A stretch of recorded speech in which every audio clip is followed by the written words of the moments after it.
High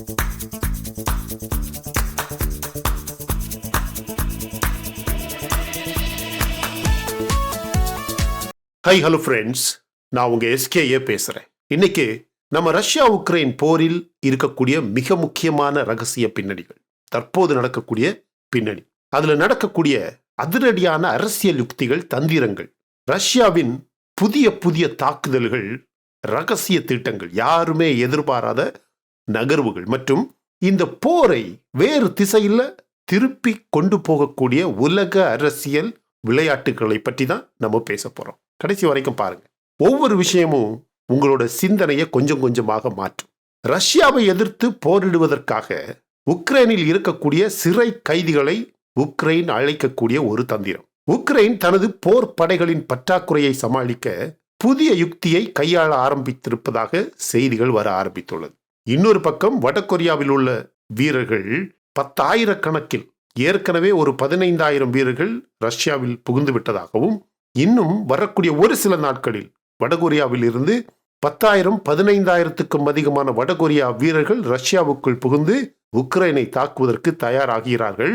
வார் integrations, soldier integrations, அதாவது force integrations தற்போது நடந்து கொண்டிருக்கிறது. அதே நேரத்தில் உக்ரைனில் சிறைகளில் இருக்கக்கூடிய கைதிகளை நேரடியாக போருக்கான பயிற்சி கொடுத்து ரஷ்யாவுக்கு எதிரான போரில் அனுப்பி உக்ரைன் பொதுமக்கள் மீது, பொதுமக்களின் வாழ்க்கை மீது பெரிய விளையாட்டை விளையாடுகிறது. இந்த யுக்தி எப்படி செய்யப்படுகிறது, எப்படி செயல்படுகிறது? கைதிகள் போரில் பங்கேற்க தயார் என்று முதலில் கையெழுத்திடுகிறார்கள். கையெழுத்திட்ட அடுத்த நிமிடமே சிறையில் இருந்து அவர்கள் விடுதலையாக்கப்படுகிறார்கள். இவர்கள் நேரடியாக போர்க்களத்தில் சென்று ரஷ்யா மீது தாக்குதல்களிலும் ஒரு சில ஸ்பை வேலைகளிலும் ஈடுபடுகிறார்கள். இது உக்ரைன் படைகளுக்கு ஒரு நேர்மையான தீர்வாக தெரியவே இல்லை.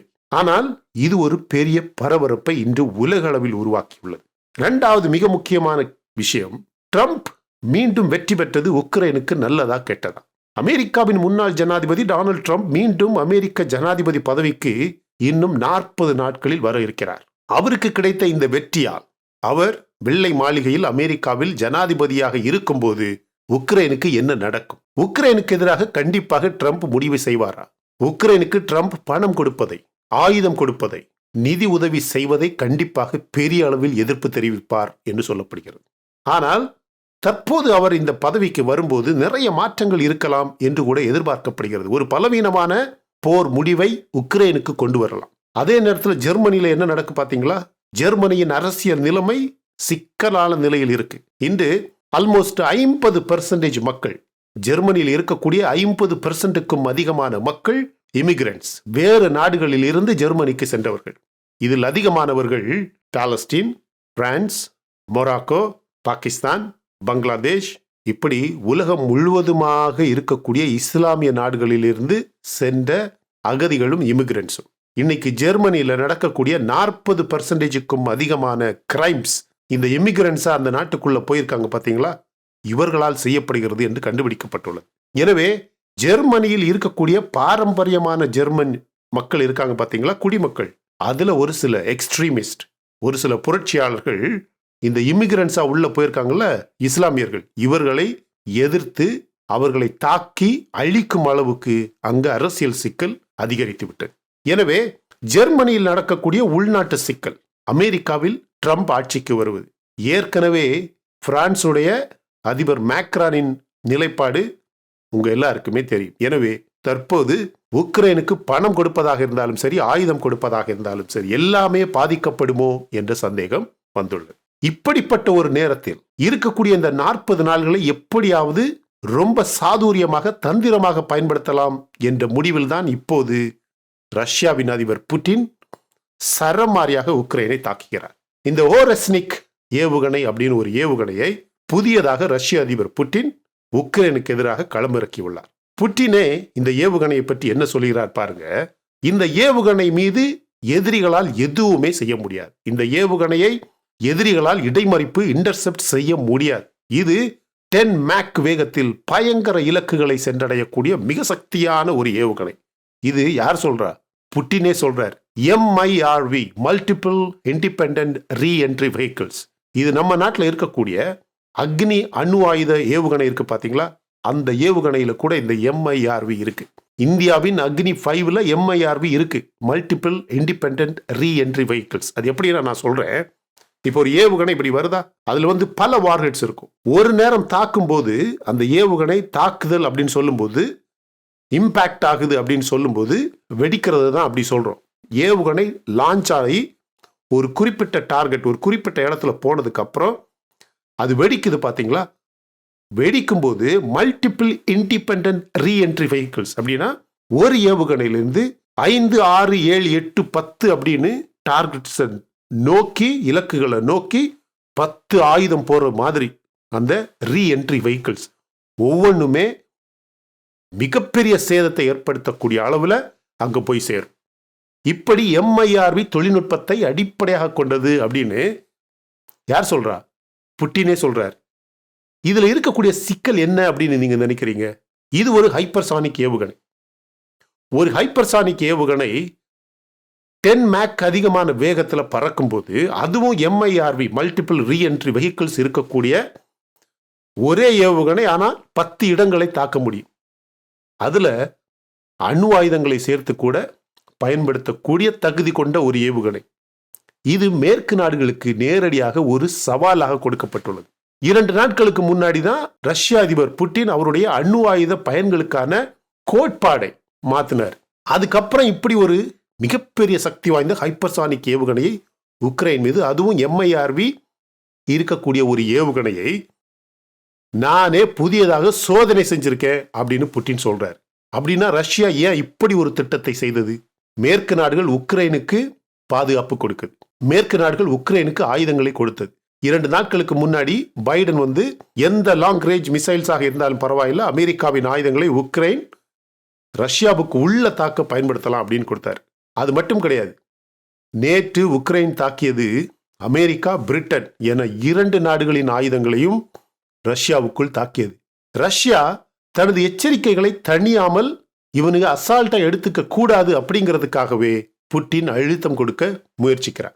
உக்ரைனில் நடக்கக்கூடிய பயங்கரமான விளைவுகள், ரஷ்யாவின் தாக்குதல்கள் சில நேரங்களில் பொதுமக்கள் மற்றும் பொதுமக்கள் வாழக்கூடிய வீடுகள், மற்ற இன்ஃப்ராஸ்ட்ரக்சர் எல்லாத்தையுமே தற்போது குறிவைக்க ஆரம்பித்து விட்டது. அமெரிக்கா, பிரிட்டன் மற்றும் நேட்டோ நாடுகள் இதற்கு கண்டிப்பாக பதில் கொடுக்கும். நீங்க பாருங்க, புட்டின் திரும்பி திரும்பி திரும்பி இந்த கருத்துக்களை வெளியிட்டுக்கிட்டே இருக்கிறார். திரும்பி திரும்பி அணு ஆயுத எச்சரிக்கை கொடுக்கிறார். இப்போ ஒரு புதிய ஏவுகணையை தாக்கிட்டு ஒரு நாட்டுடைய பிரசிடென்டே அதுக்கு எக்ஸ்பிளனேஷன் கொடுக்கிறார். அவர் சொல்றாரு, இன்ஃப்ராஸ்ட்ரக்சர், பொதுமக்கள் அப்படின்னு யாரையும் பார்க்க மாட்டேன். உனக்கு இருக்கக்கூடிய எல்லா உளவுத்துறை ஸ்பை அமைப்புகளையும், உனக்கு இருக்கக்கூடிய ஆயுத கூடங்களையும் தளங்களையும் எல்லாத்தையுமே நான் அழிப்பேன் அப்படின்னு சொல்றாரு. எதுக்குன்னா, கண்டிப்பாக பிரிட்டன், அமெரிக்கா, நேட்டோ நாடுகள் போன்ற எல்லா மிலிட்டரியுமே உக்ரைனுக்கு ஆதரவாக தற்போது களத்தில் இறங்கிவிட்டது.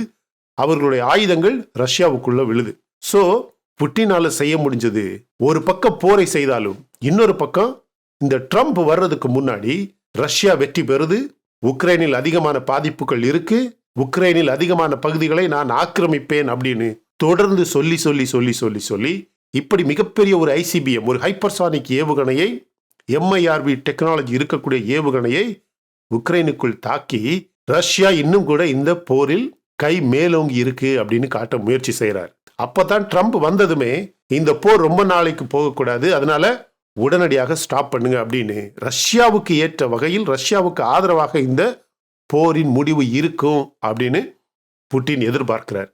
ஆனா ஜெலன்ஸ்கி, ட்ரம்ப் வந்தா இந்த போருக்கு நமக்கு பணம் தர மாட்டாரு, ஆயுதம் தர மாட்டாரு, இந்த போரை உடனடியாக நிறுத்தணும் அப்படின்னு சொல்லுவார். எனவே இதுவரைக்கும் அமெரிக்கா அனுப்பி இருக்கக்கூடிய ஆயுதங்கள் அங்க இருக்கு உக்ரைன்ல, அந்த ஆயுதங்களை பயன்படுத்தி முடிக்க வேண்டும். அதனாலதான் 2 நாடுகளுமே சரமாரியான தாக்குதல்களை செய்து. ரஷ்யா இந்த எதிரிகளை தாக்க லேண்ட்செட் ட்ரோன்கள் அப்படின்னு ஒரு ட்ரோனை, 7000க்கும் அதிகமான ட்ரோன்கள் 3 வருடங்களில் பயன்படுத்தப்பட்டிருக்கு வெறும் உக்ரைனை நோக்கி. இந்த ட்ரோன்கள் எப்படி செயல்படுகிறது, எப்படி தயாரிக்கப்படுகிறது? ரஷ்யா 3 ஆண்டுகளாக ஆல்மோஸ்ட் 100% சாங்ஷன்ஸ், அது ஆயுத சம்பந்தப்பட்ட துறையாக இருந்தாலும் சரி, பொருளாதார சம்பந்தப்பட்ட துறையாக இருந்தாலும் சரி, ஆயுள் சம்பந்தப்பட்ட துறையாக இருந்தாலும் சரி, எல்லாத்துலயுமே சாங்ஷன்ஸ்.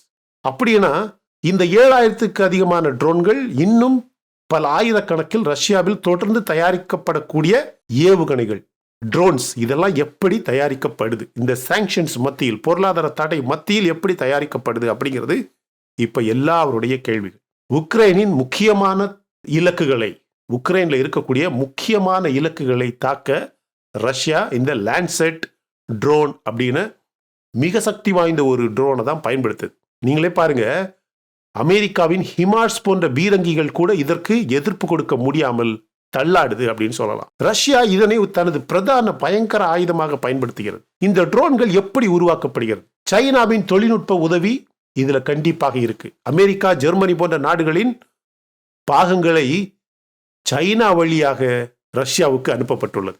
நம்ப முடியுதா? அமெரிக்கா, ஜெர்மனி போன்ற நாடுகளிடமிருந்து, பிரிட்டன் போன்ற நாடுகளிடமிருந்து ரஷ்யாவால் நேரடியாக ஆயுதங்களையோ அல்லது ஆயுத பாகங்களையோ வாங்க முடியாது. ஆனா அமெரிக்கா, ஜெர்மனி போன்ற நாடுகளின் பாகங்களை சைனா வழியாக ரஷ்யாவுக்குள் இறக்குமதி செய்யப்பட்டிருக்கு. எனவே இதில் சைனாவின் முக்கிய பங்கு இருக்கு. சைனா ரஷ்யாவுக்கு போர் உபகரணங்கள், ஸ்பேர் பார்ட்ஸ், குறிப்பாக ட்ரோன் பாகங்களை எக்ஸ்போர்ட் செஞ்சு உதவி செய்கிறது. இதுல தொடர்பு கொள்ளக்கூடிய நிறுவனங்களை பாருங்க. என்விடியா இன்னைக்கு உலகத்திலேயே the most highest market cap இருக்கக்கூடிய ஒரு நிறுவனம், $3 trillion+ நிறுவனம். டெக்சாஸ் இன்ஸ்ட்ருமெண்ட்ஸ், மைக்ரான் போன்ற நிறுவனங்கள் இன்னைக்கு ரஷ்யாவுக்கு பாகங்கள் கொடுக்குது. ஆர்டிபிஷியல் இன்டெலிஜென்ஸ், ஏஐ சிப்ஸ்ல நம்பர் 1 என்விடியா நிறுவனம் இன்னைக்கு ரஷ்யாவுக்கு பாகங்கள் கொடுப்பதாக கண்டுபிடிக்கப்பட்டுள்ளது. இந்த பாகங்கள் ட்ரோன்களின் சக்தியை பெரிய அளவில் உதவி செய்கிறது. சைனாவின் உதவி எதற்கு? சைனா எதற்கு ரஷ்யாவுக்கு உதவி செய்கிறது? நிறைய விதத்தில் உதவி செய்கிறது. ரஷ்யாவின் போர் கைதிகளை பாதுகாக்கிறது. ரஷ்யாவின் ட்ரோன்களின் உற்பத்தியை அதிகரிக்கிறது. இந்த ரஷ்யாவில் ஜாலா குழுமம் அப்படின்னு ஒரு குரூப் இருக்கு. இந்த ரகசிய திட்டங்களை செய்யக்கூடிய மிகப்பெரிய ஒரு குழு. ரஷ்யாவின் ட்ரோன் உற்பத்திக்கு பின்னால் இருப்பது இந்த ஜாலா ஏரோ குரூப். ஃபர்ஸ்ட் சைனாவிடமிருந்து பொருட்களை வாங்குவது, ஒரு சில பாகங்களை இந்த மறு விற்பனை செய்யக்கூடிய இடைத்தரகர்கள் இருக்காங்க பாத்தீங்களா, அவங்க கிட்ட இருந்து பாகங்களை வாங்குறது. இந்த குழு உக்ரைனில் பயன்படுத்தப்படும் எல்லா ஆயுதங்களின் முக்கியமான பாகங்களை செய்யக்கூடிய மிகப்பெரிய ஒரு விற்பனையாளர். எனவே தற்போது உலகம் முழுவதுமாக, முக்கியமாக மேற்கத்திய நாடுகள் பயப்படக்கூடிய மிக முக்கியமான விஷயம் ரஷ்யாவில் இருக்கக்கூடிய இந்த MIRV போன்ற தொழில்நுட்பத்துடன் சேர்க்கப்படும் என்று சந்தேகப்படக்கூடிய அணு ஆயுத பாகங்கள். எனவே அணு ஆயுத பயன்கள் என்பது யாருக்கு? இந்த நம்பிக்கை யாருக்கு? ரஷ்யாவின் அணு ஆயுத திட்டங்கள் எப்படி இந்த போரில் பயன்படுத்தப்படும்? புதிய ஒரு திட்டத்துடன் உருவாக்கப்பட்ட ஒரு ஏவுகணை. இதில் இந்த MIRV டெக்னாலஜி இருப்பதால் பல அணுசக்தி ஆயுதங்களை ஒரே நேரத்தில் தாக்கி அழிக்க முடியும்.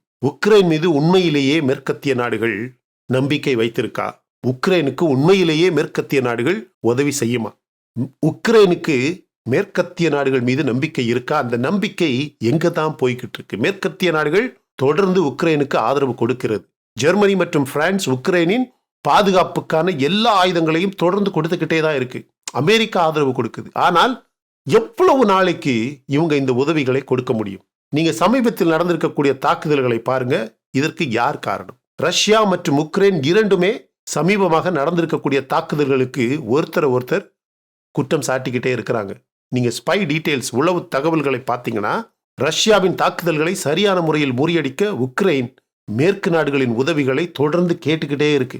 அப்படின்னா இந்த போர் எப்படித்தான் முடியும்? இந்த போர் எப்போது முடியும்? உலக அரசியல் ரொம்பவும் சிக்கலான ஒரு நிலையை அடைந்து விட்டது. ரஷ்யா தொடர்ந்து தனது கட்டுப்பாட்டை உக்ரைன் மீது திணிக்கிறது. மேற்கத்திய நாடுகள் மீது திணிக்கிறது. உக்ரைனின் எதிர்காலம் எப்படி இருக்கும்? ரஷ்யாவால் இந்த போரை வெற்றி பெற முடியுமா? அல்லது மேற்கத்திய நாடுகளால் இந்த போரை வெற்றி பெற முடியுமா? ரஷ்யா தொடர்ந்து புதிய புதிய ட்ரோன்கள், புதிய புதிய ICBM ஏவுகணைகள், புதிய புதிய ஹைப்பர்சானிக் ஏவுகணைகள், MIRV டெக்னாலஜி இருக்கக்கூடிய ஆயுதங்கள், ஏன் இந்த எல்லா ஆயுதத்திலையுமே ரஷ்யாவின் அணு ஆயுதங்களை பொருத்த முடியும். எனவே இந்த போர் எப்படிப்பட்ட ஒரு கட்டத்தை நோக்கி போய்கிட்டு இருக்கு? மேற்கத்திய நாடுகளால் வெற்றி பெற முடியுமா? ட்ரம்ப் வந்தா என்ன ஆகும்? உண்மையிலேயே ரஷ்யாவுக்கு என்ன வேண்டும்? புட்டினுக்கு என்ன வேண்டும்? இந்த போரின் வெற்றி யாருக்கு? இந்த போராட்டம் எங்கத்தான் போய் முடியும்? இதை பற்றி உங்கள் கருத்துக்களை கமெண்ட் செக்ஷன்ல பதிவு பண்ணுங்க. நாம கூட தொடர்ந்து ஒவ்வொரு விஷயங்களா ஒவ்வொரு வீடியோலையும் பார்த்துக்கிட்டே இருப்போம் மை டியர் ஃப்ரெண்ட்ஸ். இந்த வீடியோ உங்களுக்கு பிடிச்சிருந்தா லைக் பண்ணுங்க. இன்னும் நம்ம சேனல் நீங்கள் சப்ஸ்கிரைப் பண்ணலைன்னா மற்ற வீடியோஸ் பாருங்கள், உங்களுக்கு கண்டிப்பாக பிடிக்கும். பிடிச்சிருந்தா சப்ஸ்கிரைப் பண்ணால் போதும். Thank you so much my dear friends for வாட்சிங் all my videos and supporting my channel. Until I come back with my next awesome video, it's bye-bye from Suresh. Stay safe, stay positive, stay active and stay fit and always dream big in your life. நம்மளால எப்பவுமே எதையுமே எங்கேயுமே சாதிக்க முடியும் அப்படின்னு நம்ம first நம்பணும், my dear friends. And as I always say, please take care of your parents at your home. உங்கள் அப்பா அம்மாவை உங்கள் வீட்டிலே வச்சு நல்ல சந்தோஷமாக பாதுகாப்பாக பார்த்துக்குங்க, my dear friends. Because it's very very very important. Thank you.